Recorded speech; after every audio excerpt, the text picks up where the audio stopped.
Coffee time again, exposing the truth. Welcome to Coffee Time Again, exposing the truth. Dale at the microphone, the show that demonstrates how history repeats itself. He digs into the past, shows what happens, and how it is happening now. Follow the path of history to where it goes, then relate it to today to reveal the connections. The culture that forgets its history has no future.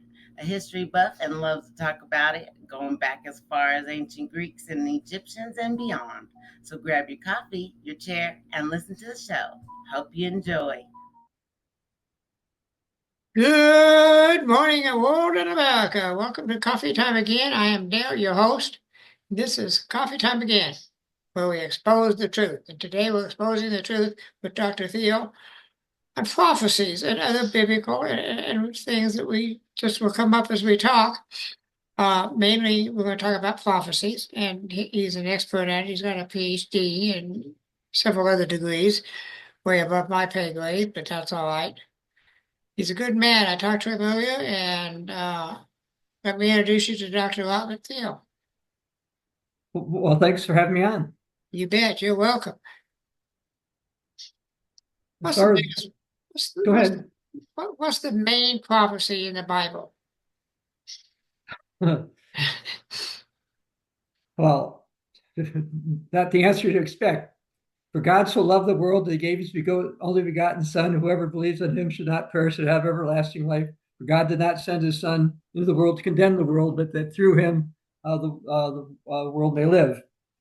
So that might be, I've never been asked that particular question before, but even salvation is prophecy. It is. Explain that. Yeah, no, because we don't have it yet.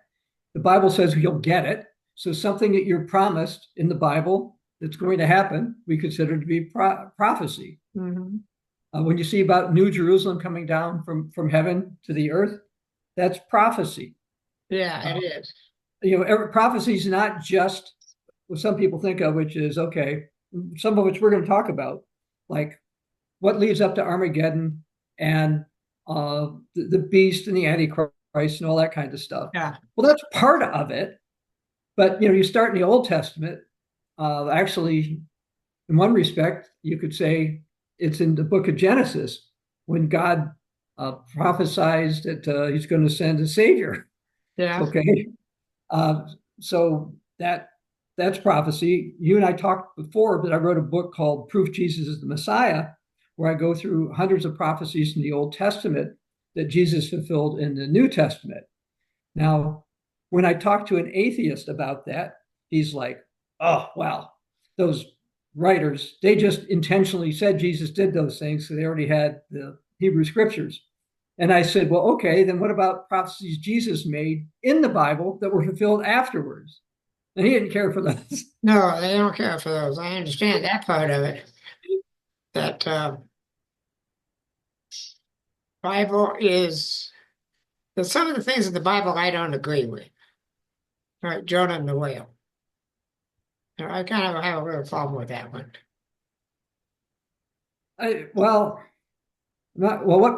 I'll ask you, what problem do you have with that? Well, how can a man live inside of a whale for 3 days? Oh, that's been found. Fish. Actually, a large fish. It wasn't a whale. It was right, it's a large fish. And okay, I've heard two explanations. I'll give you both, and you can decide which you prefer, if either. One is that there is some kind of an air pocket in some part of these creatures. The other is, and I heard this actually from a Protestant preacher 50 years ago. He believed what happened was that Jonah actually was killed and that God resurrected him after 3 days. So I've heard both explanations. I can tell you that humans have been found in big fish or whales after a day or so, since in the 1900s. And actually, I think not that long ago, somebody came up from this year, I think, somebody came out of a fish, but it wasn't 3 days and 3 nights. Yeah.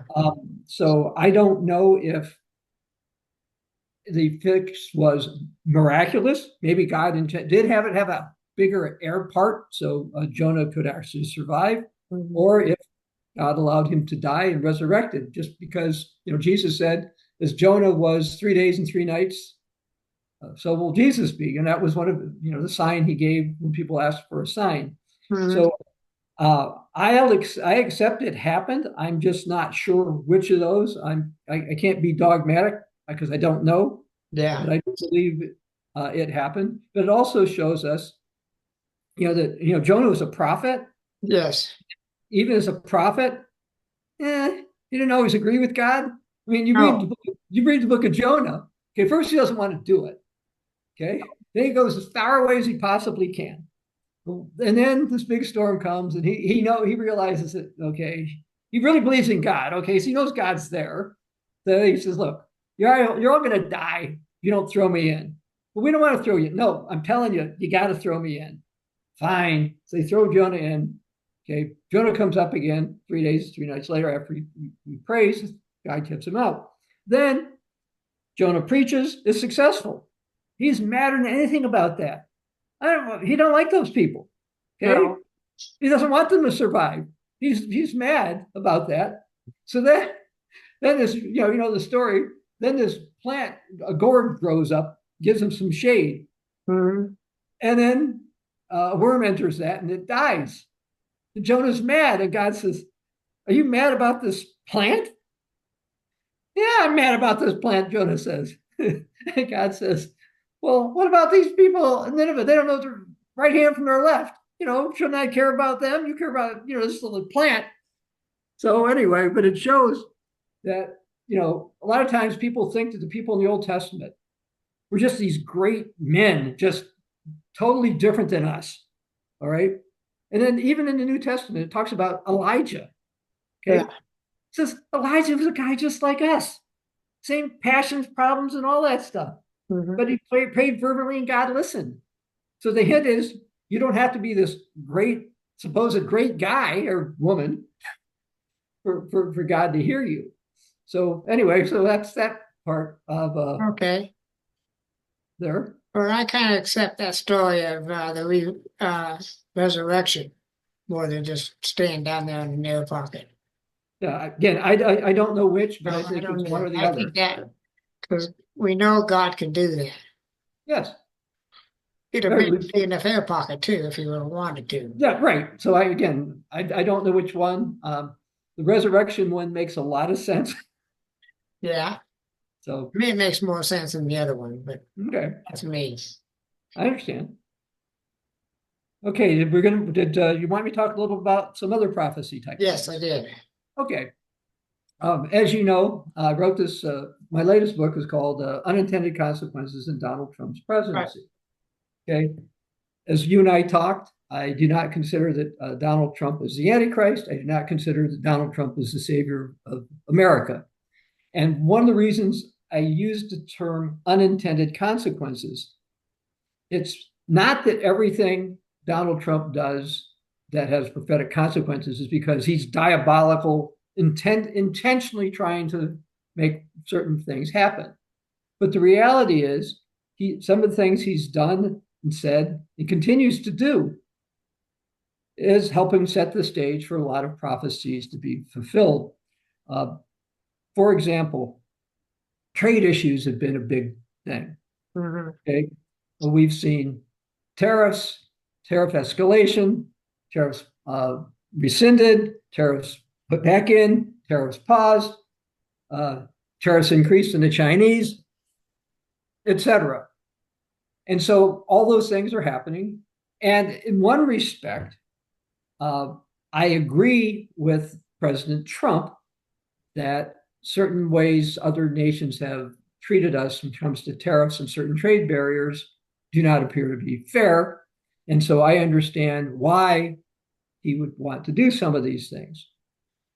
But when he puts tariffs on lots of people, which makes it that more likely they will not export as much to the United States, these countries look at themselves and say, wait a second, we don't want increased unemployment. We don't want decreased tax revenue. Hey, you know what? If U.S. is picking on me, you, and you, maybe we all ought to get together and trade more with each other. The Chinese, by the way, have said that that's what they're going to do. The Europeans not only said that's what they're going to do, they've actually been out there trying to make deals. I mean, since Donald Trump's election, they pushed or tentatively approved a deal. I call it tentatively because they have to get full approval of it with South America. Now, they've been dickering about this deal forever. But because Donald Trump is there, they're pushing for it. As a matter of fact, this past week, I saw them again. We're going to make that one happen. They've also been talking about a deal with Mexico, and they're pushing that to happen. In 2025, the president of the European Commission, Ursula von der Leyen, she's like the leading executive, if you want to call it, for the European Union. She flew to India. Now, India is the most populous nation on earth. And she basically said, look, we've been talking to you guys for having a trade deal for a long time. Now that the United States is Donald Trump, let's both get serious about making this happen. The Chinese have said that they want to reach out to others, including Europe. And I think it's in April 2025, the Europeans made a deal with 4 or 5 Central Asian countries to promote increased trade. Now, what's this got to do with prophecy? I'm going to read from here. Okay. From the book of Revelation, Revelation chapter 18. I'm going to use the New King James Version, basically because the English is closer to modern American English. Yeah.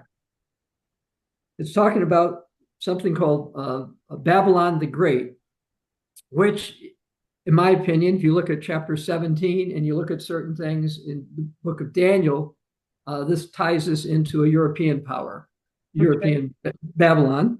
And I say that as the general consensus, I think, of most scholars, whether they're Greco-Roman Catholic, Protestant, or Church of God. I think that in general, it's the consensus. Anyway, it says that the merchants of the earth have become rich through the abundance of her luxury. And then it also talks about them in verse 19.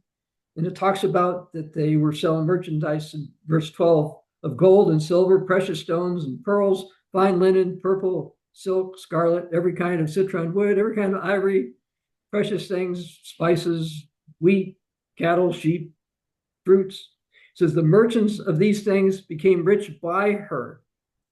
And right now, the European Union has just about 450 million people. So it's bigger with a population base than the United States.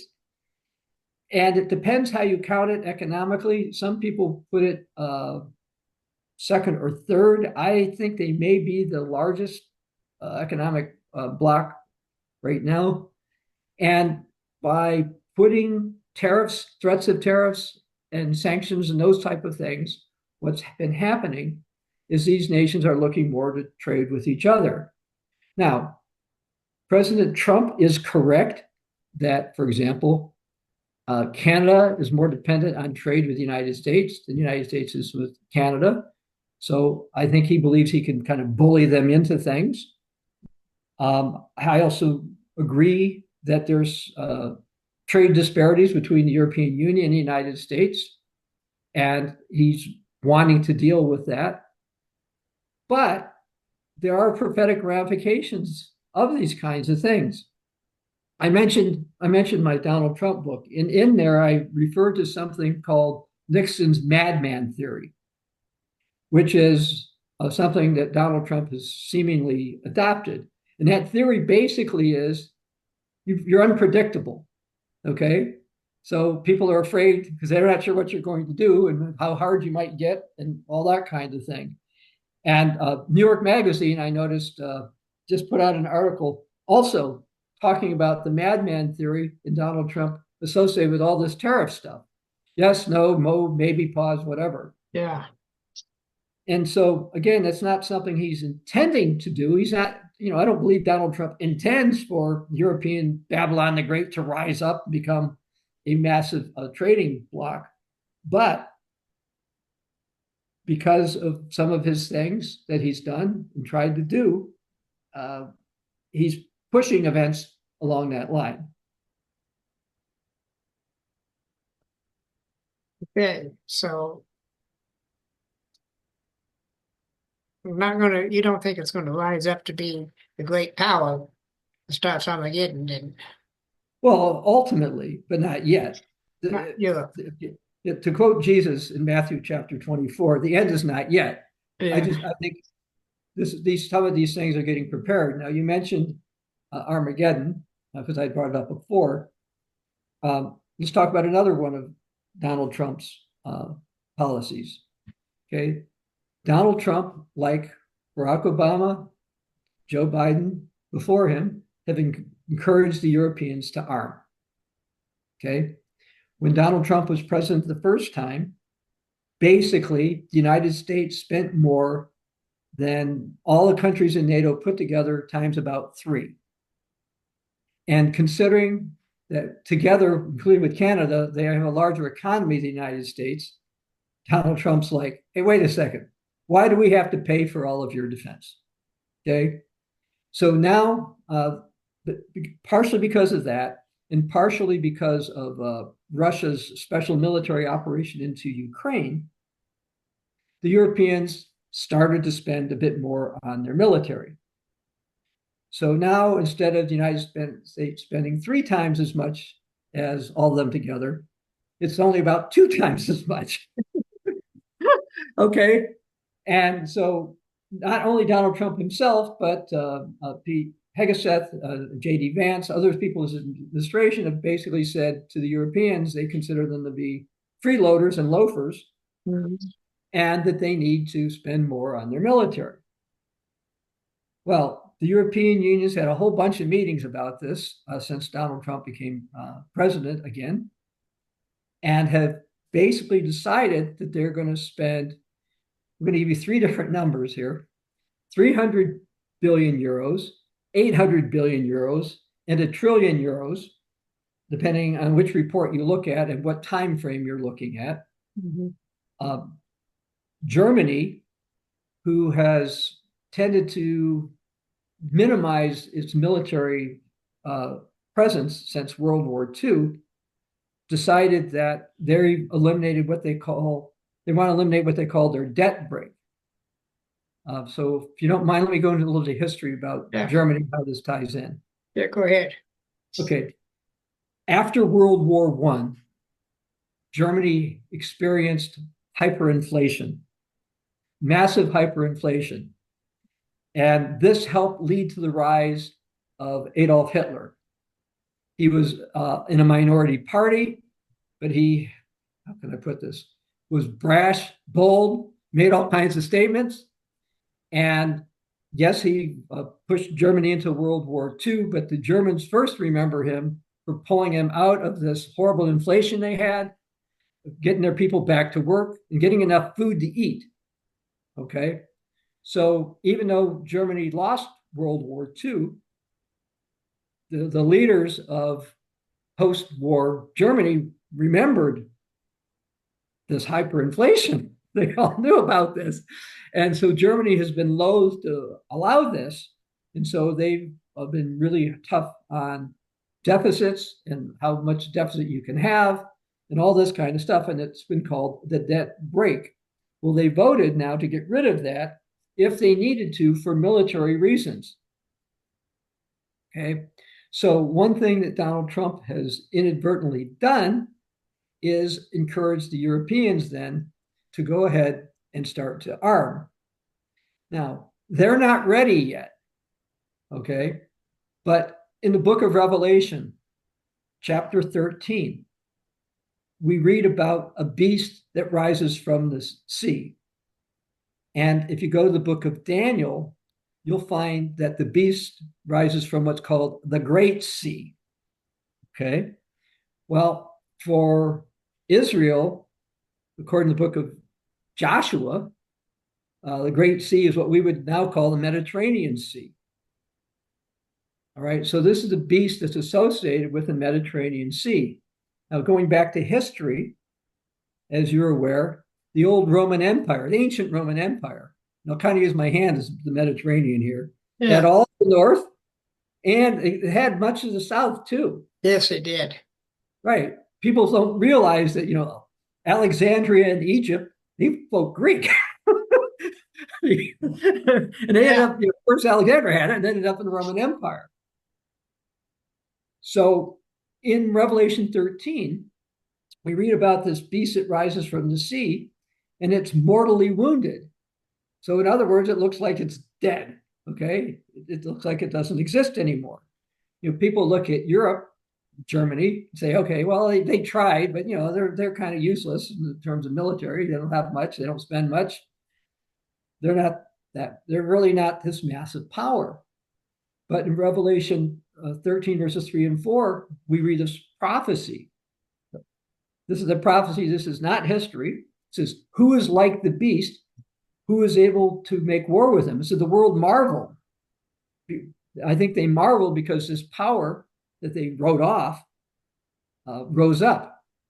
And again, I'm not trying to say that in the next 2 or 3 years, Armageddon is going to come in the world. I mean, and that. So I'm not trying to say that, but I am saying that things that are lining up for that are happening, and partially because of some of the policies and practices of the Trump administration. Again, not that, I'm sure Donald Trump doesn't think he wants to try to start Armageddon. No. Okay. But, I don't think he's particularly familiar with the Bible, particularly the prophetic side. And again, we see more and more things that he's doing that is causing this to occur. Okay. I could see some of this, that the stuff that he's been doing has been increasing tensions too. Oh, yes. One of the things he wants to do, for example, he'd like to break the European Union up. He'd like it to be different pieces. Well, they've got a treaty that basically says when it comes to trade, they all have to be treated the same. Okay. So he'd like to make a different deal with Ireland and with Hungary versus Croatia or Germany, right? But European Union is set up to not do that. Now, in the book of Daniel, there's a prophecy that I believe is for this time in Daniel chapter 2, talks about this beast having toes of iron and clay. And it says iron and clay don't mix that well, but they're still going to be kind of together. And so what we see in Europe is an unnatural unity, if you want to call it that. But when Donald Trump makes certain statements, what he's done is he got the Europeans to say, we have to stick together. So he's pushing their unity more. Now, I realize there are dissenting voices within the European Union. Yeah. Poland and Hungary have different opinions than the Germans and the Dutch and the French. But some of the things Donald Trump is doing is getting them to coalesce. Now, I've been to Europe multiple times and can tell you that in general, they don't care for Donald Trump. Places that do seem to like him would be Serbia, which is not in the European Union, and Hungary, which is in the European Union. They tend to be more pro-Trump. Slovenia, a little bit. His wife is Slovenian. Okay, his current wife. So some of those things are factors, but overall, they don't care for him, and he's getting them to unify and do things that perhaps they wouldn't have done otherwise. Mm-hmm. Okay, I can understand that very well, and how that works. And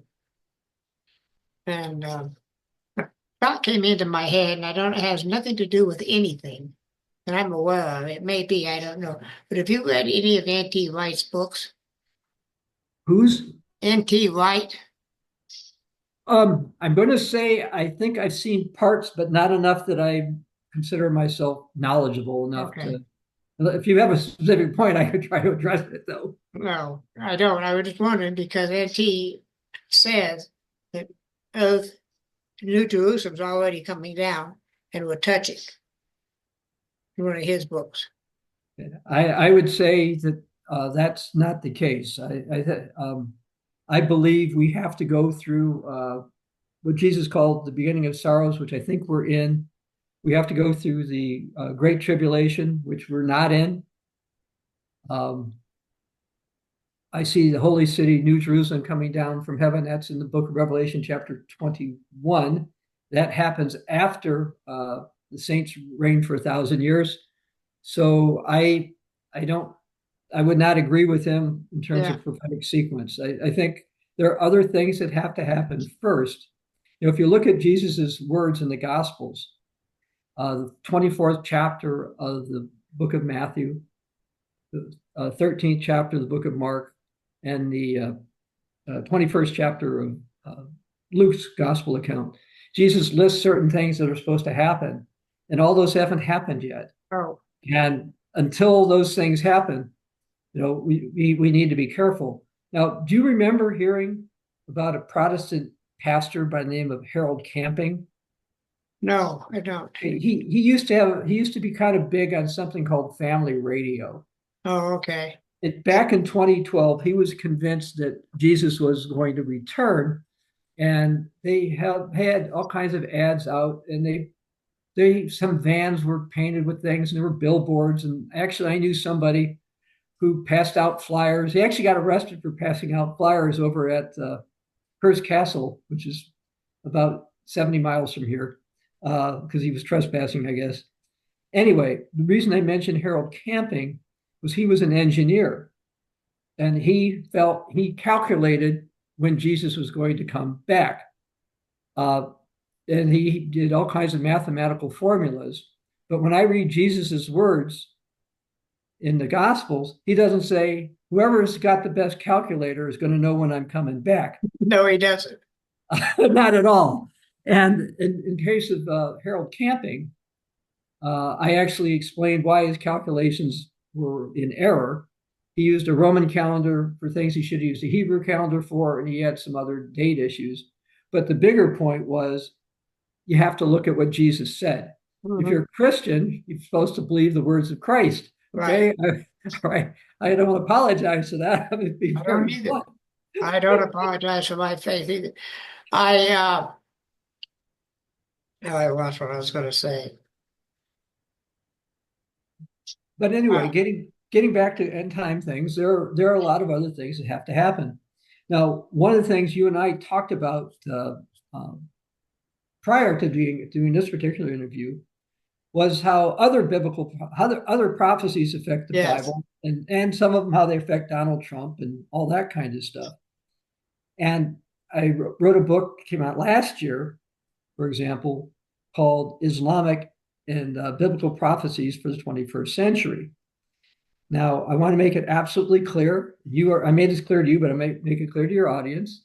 If there's ever a conflict between biblical and non-biblical prophecies, I always defer to the Bible. Okay,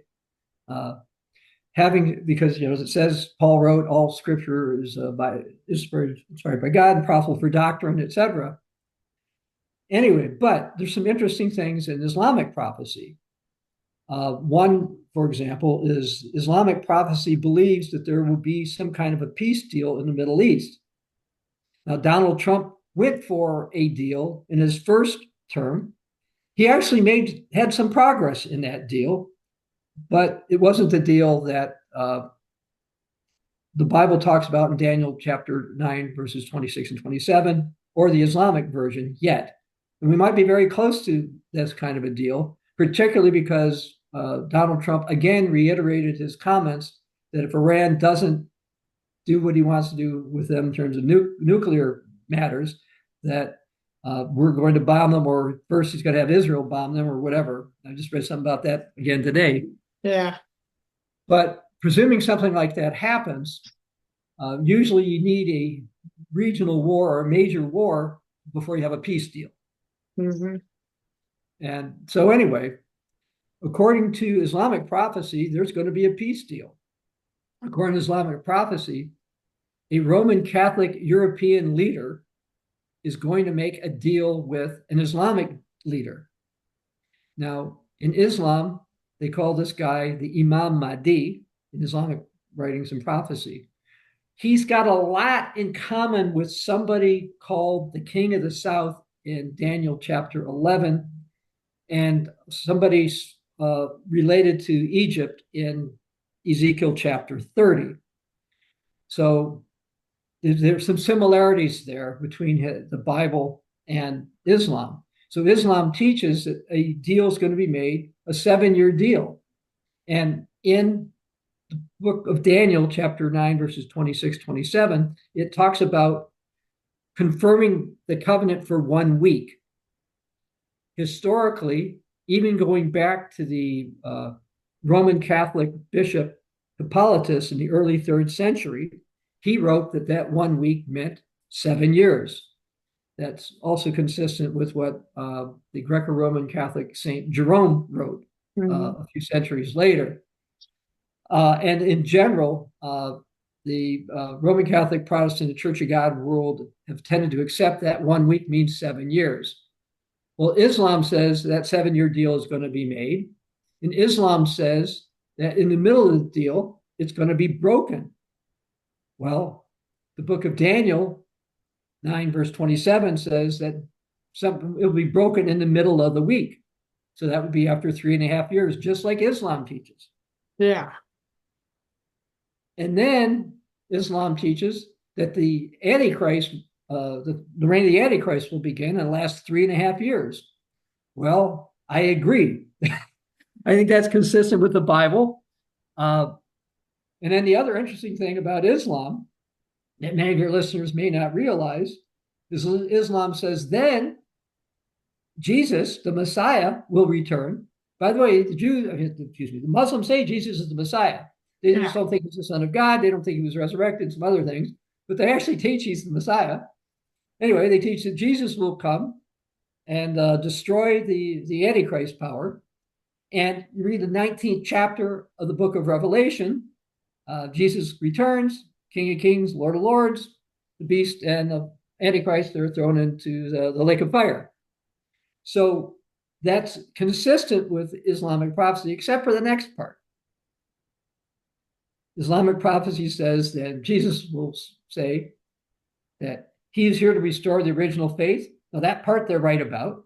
But then they're going to say that original faith is the faith of Islam. Yeah.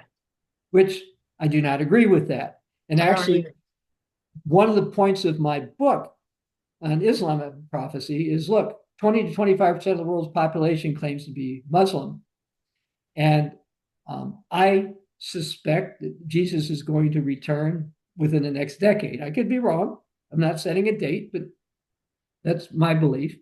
And if that's the case, my hope and prayer is when Jesus returns, Muslims who have not converted will realize that they were wrong in certain understandings of their prophecy and to accept Jesus, who is their Messiah, as their Savior.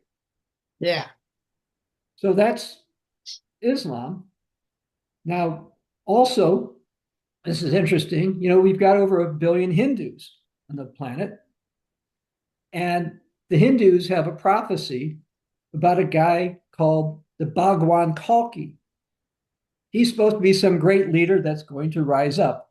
He's a reincarnation of Vishnu, one of their gods or something, supposedly, right? Now, the funny thing about this is back in 2009, I was out doing a radio interview, and I said to the hostess, I said, look,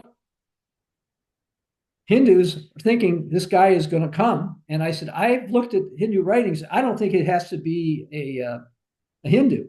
I think it could be the European beast rising up because they're supposed to take up arms to support this guy. Well, in 2017, a leader of a small party in the Parliament of India announced that he believed that Donald Trump was the Bhagwan Kalki, this great redeemer who's going to rise, savior who's going to rise up. Now, I don't agree that Donald Trump is the Bhagwan Kalki, the great redeemer, No, the no. beast power, but that person's assessment of Donald Trump confirmed my belief when I read Hindu prophecies.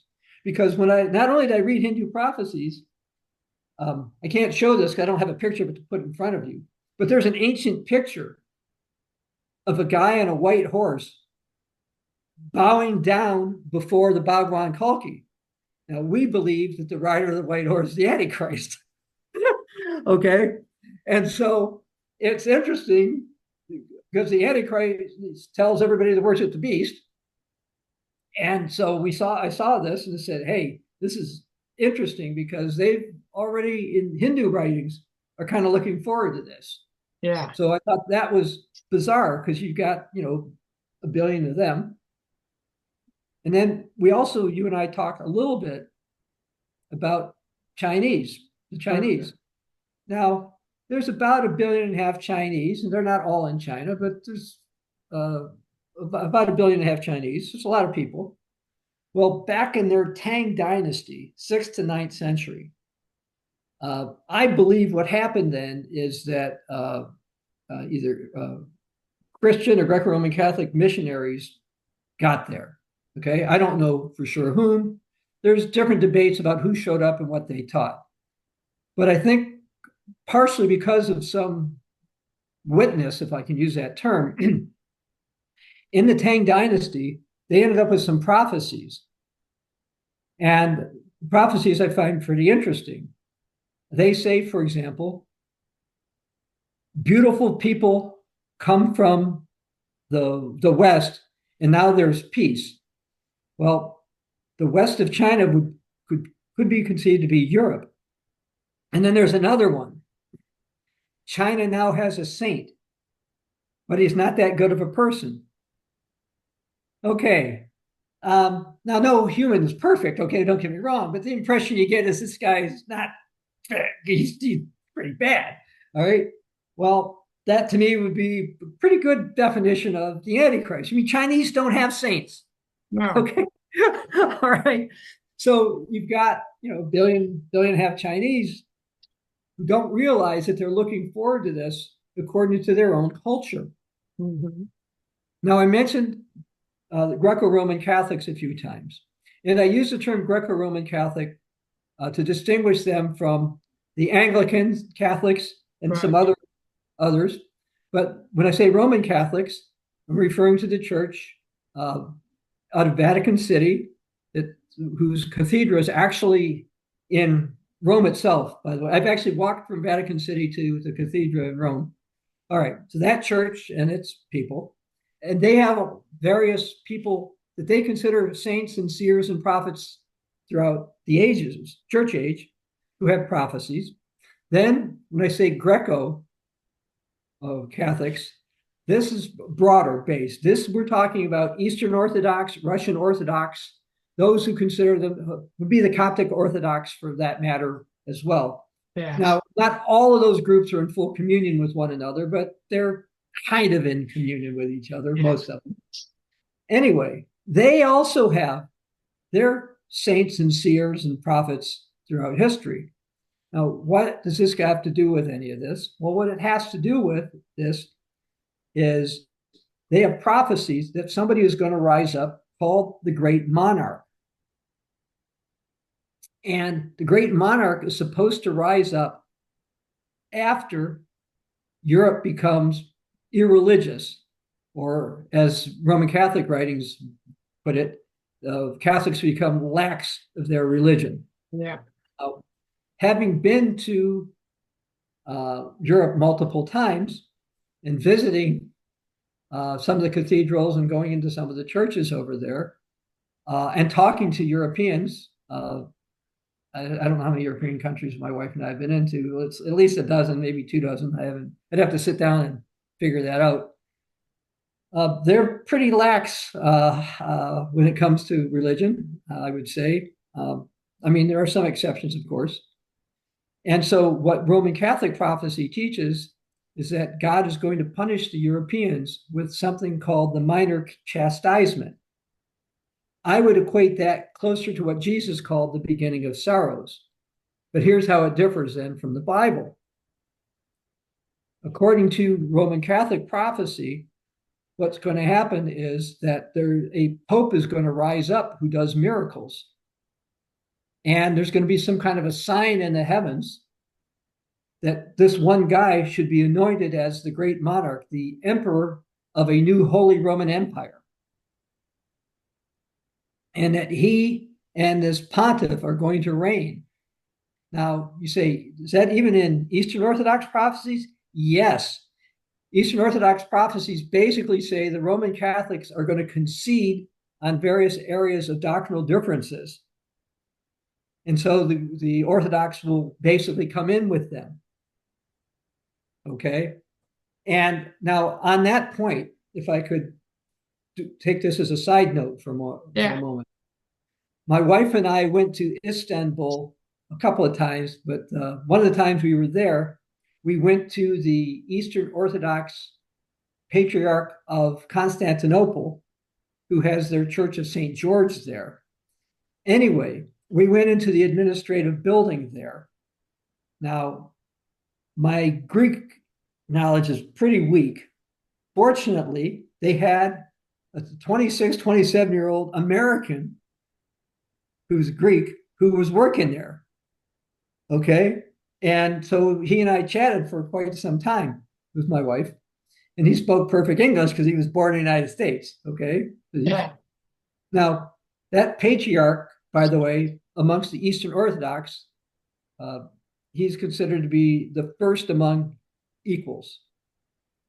Okay. So, anyway, what he told me, because I asked him about this ecumenical stuff. And so he said that when Benedict the 16th had visited the patriarch, by the way, the patriarch's name is Bartholomew. When he visited Bartholomew, basically what, and again, I'm getting it secondhand. This guy said this is what Bartholomew told him. He said that Benedict said that if the Eastern Orthodox would accept the Pope, that the Roman Catholics would accept all the doctrinal differences that the Eastern Orthodox had, and they would just they would do it. So the patriarch didn't agree to that, but what might happen, and we've seen this with Pope Francis, where Francis has tried to cut the papacy down a notch in terms of its primacy. So just calling himself kind of a patriarch like the other patriarchs that the Eastern Orthodox have. Because they've got Constantinople, Antioch, Jerusalem. There's four of them. I'm not thinking. Alexandria. Okay. So we're seeing this interplay going on for this. Now, anyway, getting back to this in prophecy, I do believe that we will see a temporal alliance of the Eastern Orthodox with the Roman Catholics, and even a fair amount of, I think, Protestants are going to go along with this as well. I think it, and even find this strange, even the Muslims, you know, the Bible says in Revelation 13 that all the world worshiped the beast. Mm-hmm. And I believe that even the Muslims will temporarily do so.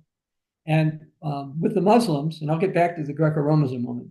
With the Muslims, one thing a lot of people do not realize is they revere Jesus' mother, Mary. Yes, they do. When my wife and I have been to Ephesus twice in Turkey, and they have a ceremony, a celebration actually, once a year for Jesus' mother, Mary. Now, according to Muhammad, the founder of Islam, there were four perfect women. Number one was Mary, Jesus' mother. Number two, I think, was his first wife. Maybe number two is his daughter Fatima. I don't know quite the order. And the fourth one, by the way, was the woman who pulled Moses out of the Pharaoh's daughter who raised Moses. So those are the four perfect women according to Islam.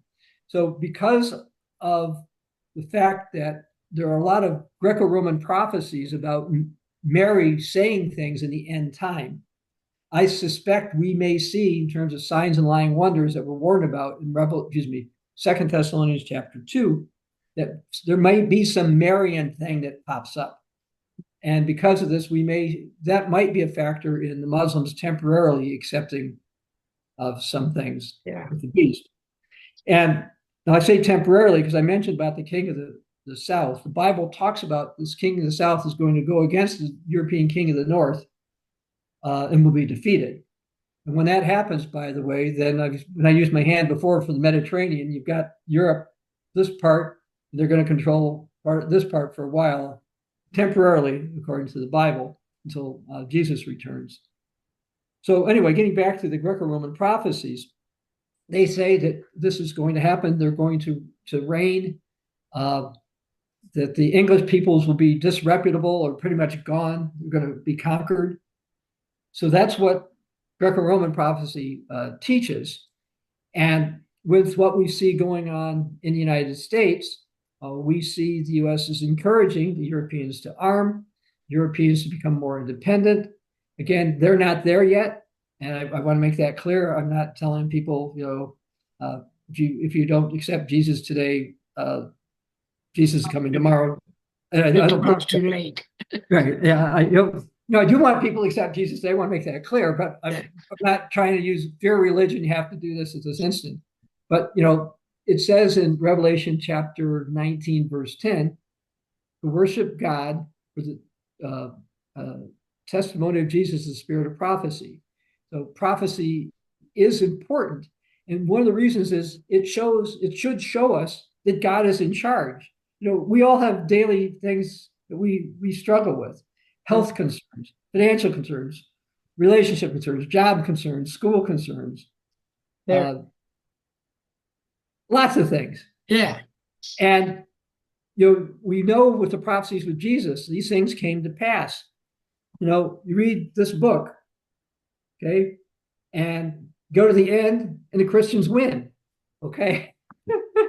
And so prophecy gives us hope. One thing I heard somebody once say that actually one of the most powerful emotions is hope. And you say, well, what do you mean? Well, isn't fear of death more powerful? No, if fear of death was more powerful, we wouldn't see Christian martyrs throughout history. Okay? Nope. If they were more afraid to die than have hope in Jesus and the resurrection, they wouldn't, they wouldn't have made it. And we have to have hope. And a lot of times people look at prophecy. Oh, it's just doom and gloom. You're just preaching doom and gloom. No, we're not. Jesus said, for example, in Luke 21, verse 36, when he listed a lot of these bad things that were going to happen, he said, watch and pray always that you may be accounted worthy to escape these things and to stand before the Son of Man. Now, he wasn't telling them, praise Jesus, save me now from this. Jesus, save me from this. Jesus, save me. No, that's not what Jesus was saying. Jesus is telling you to examine yourself, to be a real Christian, believe it, and live as a Christian. And then you may be counted worthy to escape these things that are going to happen. Now, there's different understandings of how that escape is going to be. We actually believe that some of the Christians, not all, but some Christians will actually be protected from the coming hour of trial, because Jesus made that promise in Revelation chapter 3 to the church at Philadelphia. So we believe some people will be protected on the earth. I know others have a different view of that, but I think that's what Jesus was referring to in Luke 21, verse 36. Yeah, it's Jesus spoke in parables, and sometimes I don't understand them too well. Well, he had to explain them to his disciples a couple of times. He's like, you don't get it? You've been with me so long. How come you don't understand it? Where's your faith, Peter? when he's walking on water. Yes. And, how can I say this? Actually, we have a faith booklet. We show Peter walking on water, right? The little Yeah. part with it. Could I go out and stand on the water? Yeah. Could I, maybe would I fall in like Peter? I'd like to think no, but I'm not. Yeah. But Walk on water when it's frozen. what? It's funny. Somebody said that to me once. You can't walk on water, and I said exactly what you said. I said, "Well, I'm from Michigan. Yeah, I can walk on it when it's Yes, you frozen, can. and I could also walk on it if Jesus said would make it so." Yes. So, okay, but so far he hasn't made it so. So the only time I've walked on water is if it's on the sidewalk, and I get a little, and that works okay, or if it's frozen. This has been one heck of a conversation. I really enjoyed it. We're running close to time here. I appreciate you coming back. Well, thanks for having me on. Pre-meeting, and would like to invite you back in about a year. See how Okay. things have changed with That, prophecies. that's great. Happy to go over what's happened and is in process of happening. Yeah, because I invite a lot of my clients. I'm an ex-drug counselor, so I still think that way sometimes. One of my visitors back because things change. Oh yeah, well things are happening prophetically all the time. Might be 6 months, but it'll be somewhere between 6 months and a year. I'll have you back and we'll take a good hard look at this again. But I think you've done an excellent job, and I very much appreciate you. I appreciate all the work you put in to do this. I Well, went thank to you your so much. website. Again, thank you so much for having me. Yeah. And I'm going to go back to your website. And when I edit this, I'm going to put it right across the top of your website. Okay, that's great. So every frame I have you, they can see it every frame of the Okay. hour. That way they don't forget it. They get a chance to look at it and maybe even convert a few while you're at it. Well, we want to be a witness, God's desire for all to be saved and come to the knowledge of the truth. Okay, don't leave. I'm just going to turn off the recording. Thank you for listening to the show. There are show notes and a place to comment at https:// coffee-time-again.libsyn.com/website. He hopes that you liked what you heard and will tell others about him. Dale is attempting to get a following that both disagrees and agrees with him. He does not want yes men. If you disagree, wonderful. He is happy to have you here as a part of the Coffee Time Again team. Dale does not talk about the news of the day. He is attempting to give a history lesson that is just as important about what is going on in the headlines of today.